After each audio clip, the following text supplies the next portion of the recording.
marketgauge.com and joins us now. Nice to see you. What do you make of the current confusion? Well, first of all, nice to see you too, John. Well, it's an interesting scenario. Obviously, if we look at it from a fundamental basis, there is so much changes that are happening constantly. So we have to kind of look at it more from a technical standpoint. And what we had was support that lasted for a very, very long time throughout the indices and through some of the sectors, now resistance. So we're definitely in a market that seems more towards selling rallies. As far as what's going on with the tariffs, it's a huge gamble. If he rolls back, maybe it's more in the automotive space, because he did kind of talk about that last night in his speech, that he wanted to be really gung-ho for the three major automakers in the U.S., and obviously tariffs affect that. But we're really looking at this right now as more of a stagflationary environment that's been setting up for a while now, long before Trump came on the scene. And now with some of the things that he's talking about, the pain of higher prices, with some contraction in the economy, it looks even more inevitable. There was, that seemed rare for the president to talk about, some challenges in the short term, based on what you're saying, is the idea of kind of a rolling tariff scenario something that the market might start to think about, especially if you've got some compromise today? Because, maybe it's just autos, and maybe you see all this concern about, I don't know, the dairy industry, or, even yesterday the president was complaining about the Canadian banks not allowing other banks into the Canadian market.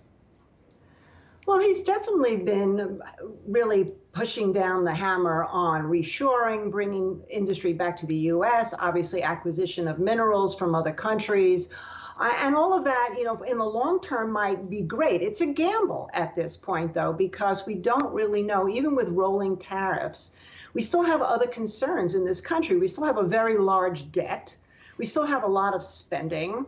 We have the Treasury right now that owes $7 trillion in debt, which has to be refinanced this year with interest rates.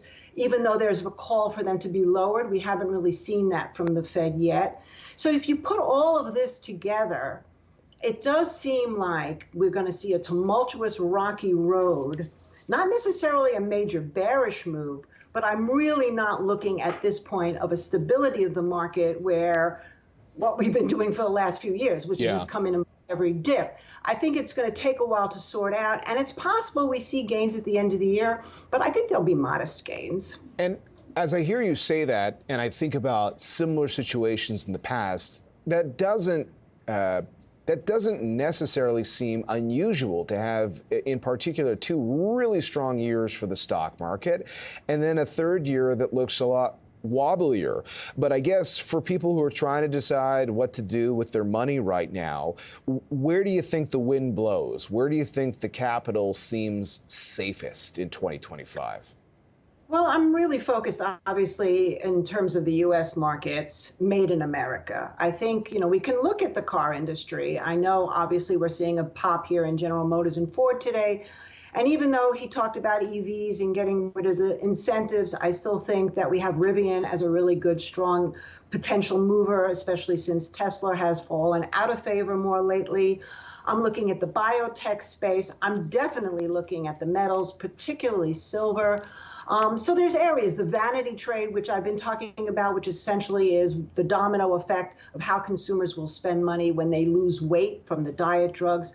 But you have to be careful.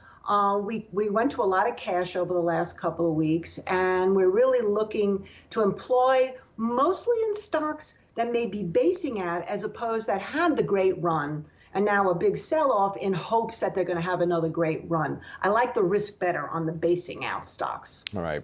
Really appreciate it, Mish. Thanks very much. Michele Schneider joining us, Chief Strategist at MarketGauge.